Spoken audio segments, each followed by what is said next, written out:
اعوذ باللہ من الشیطان الرجیم بسم اللہ الرحمن الرحیم۔ آج ہم قرآن پاک کی ایک اور خوبصورت صورت سورہ المائدہ کا خلاصہ سنیں گے۔ اس صورت کا نام 15ویں رکوع کی آیت مائدہ سے ماخوذ ہے۔ قرآن کی بیشتر صورتوں کے ناموں کی طرح اس نام کو بھی صورت کے موضوع سے کوئی خاص تعلق نہیں، محض دوسری صورتوں سے کچھ الگ کرنے کے لیے اسے علامت کے طور پر اختیار کیا گیا ہے۔ زمانہ نزول صورت کے مضامین سے ظاہر ہوتا ہے اور روایات سے اس کی تصدیق ہوتی ہے کہ یہ صلح حدیبیہ کے بعد 6 ہجری کے آخر میں یا پھر 7 ہجری کے اوائل میں نازل ہوئی ہے۔ ذیقعدہ 6 ہجری کا واقعہ ہے کہ نبی 1400 مسلمانوں کے ساتھ عمرہ ادا کرنے کے لیے مکہ تشریف لے گئے صلی اللہ علیہ وآلہ وسلم، مگر کفار قریش نے دعوت کے جوش میں عرب کی قدیم ترین مذہبی روایات کے خلاف آپ وسلم کو عمرہ نہ کرنے دیا اور بڑی ہی مشکل کے بعد یہ بات قبول کی کہ آئندہ سال آپ زیارت کے لیے آ سکتے ہیں۔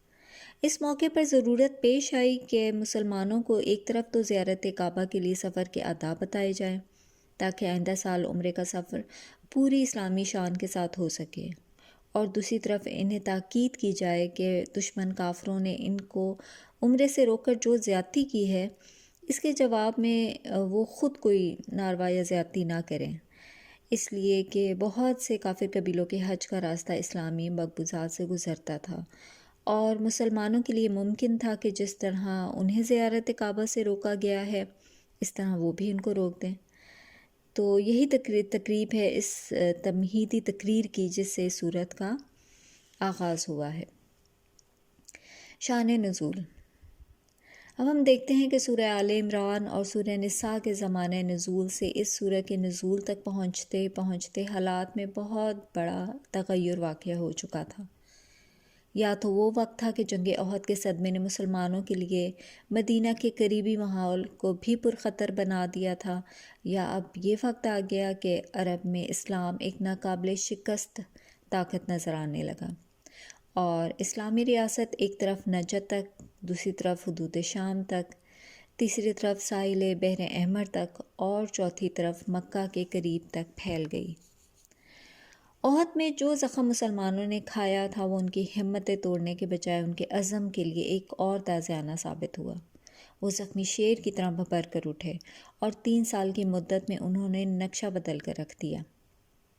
ان کی مسلسل جدوجہد اور سرفروشیوں کا ثمرہ یہ تھا کہ مدینہ کے چاروں طرف 150-200 میل تک تمام مخالف قبائل کا زور ٹوٹ گیا۔ مدینہ پر جو یہودی خطرہ ہر وقت منڈلاتا رہتا تھا اس کا ہمیشہ کے لیے استحصال ہو گیا، اور حجاز میں دوسرے مقامات پر بھی جہاں جہاں یہودی آباد تھے سب مدینہ کی حکومت کے باج گزار بن گئے۔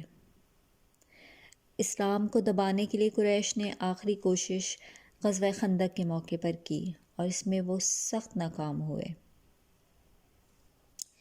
صلح حدیبیہ سے پہلے تک مسلمانوں کے راستے میں ایک بڑی رکاوٹ یہ تھی کہ وہ کفار قریش کے ساتھ ایک مسلسل کشمکش میں الجھے ہوئے تھے اور انہیں اپنی دعوت کا دائرہ وسیع کرنے کی مہلت نہ ملتی تھی۔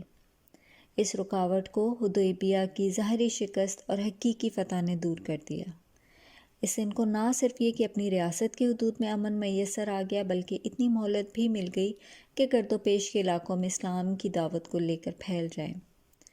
چنانچہ اس کا افتتاح نبی صلی اللہ علیہ وسلم نے ایران، روم، مصر اور عرب کے بادشاہوں اور رئیسوں کو خطوط لکھ کر کیا، اور اس کے ساتھ ہی قبیلوں اور قوموں میں مسلمانوں کے داعی خدا کے بندوں کو اس کے دین کی طرف بلانے کے لیے پھیل گئے۔ مباحث یہ حالات تھے جب سورہ مائدہ نازل ہوئی، جس کے حسب ذیل 3 بڑے مضامین یہ ہیں۔ نمبر 1، مسلمانوں کی مذہبی، تمدنی اور سیاسی زندگی کے متعلق مزید احکام و ہدایت۔ اس سلسلے میں سفر حج کے آداب مقرر کیے گئے، شاعر اللہ کے احترام اور زائرین کعبہ سے عدم تعرض کا حکم دیا گیا، کھانے پینے کی چیزوں میں حرام و حلال کے قطعی حدود قائم کیے گئے اور دور جاہلیت کی خود ساختہ بندشوں کو توڑ دیا گیا۔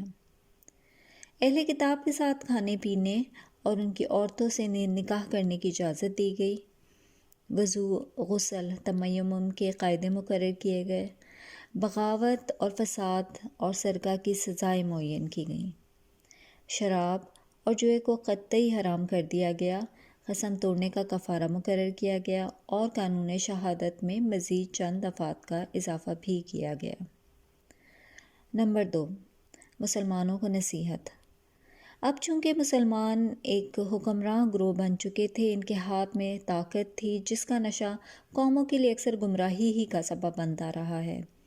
مظلومی کا دور خاتمے پر تھا اور اس سے زیادہ سخت آزمائش کے دور میں وہ قدم رکھ رہے تھے۔ اس لیے ان کو خطاب کرتے ہوئے بار بار نصیحت کی گئی کہ عدل پر قائم رہیں، اپنے پیش رو اہل کتاب کی روش سے بچیں، اللہ کی اطاعت و فرمانبرداری اور اس کے احکام کی پیروی کا جو عہد انہوں نے کیا ہے اس پر ثابت قدم رہیں، اور یہود و نصارہ کی طرح اس کو توڑ کر اس انجام سے دوچار نہ ہوں جس سے وہ دوچار ہوئے تھے۔ نمبر 3، یہودیوں اور عیسائیوں کو نصیحت۔ یہودیوں کا زور اب ٹوٹ چکا تھا اور شمالی عرب کی تقریباً تمام یہودی بستیاں مسلمانوں کے زیر نگی آ گئی تھیں۔ اس موقع پر ان کو ایک بار پھر اس غلط رویے پر متنبہ کیا گیا ہے اور انہیں راہ راست پر آنے کی دعوت دی گئی ہے۔ چونکہ صلح حدیبیہ کی وجہ سے عرب اور متصل ممالک کی قوموں میں اسلام کی دعوت پھیلانے کا موقع نکل آیا تھا، اس لیے عیسائیوں کو بھی تفصیل کے ساتھ خطاب کر کے ان کے عقائد کی غلطیاں بتائی گئی ہیں اور انہیں نبی عربی پر ایمان لانے کی دعوت بھی دی گئی ہے۔ ہمسایہ ممالک میں سے جو قومیں بت پرست اور مجوسی تھیں ان کو براہ راست خطاب نہیں کیا گیا، کیونکہ ان کی ہدایت کے لیے وہ خطبات کافی تھے جو ان کے ہم مسلک مشرکین عرب کو خطاب کرتے ہوئے مکہ میں نازل ہو چکے تھے۔ وآخر دعوانا ان الحمد للہ رب العالمین۔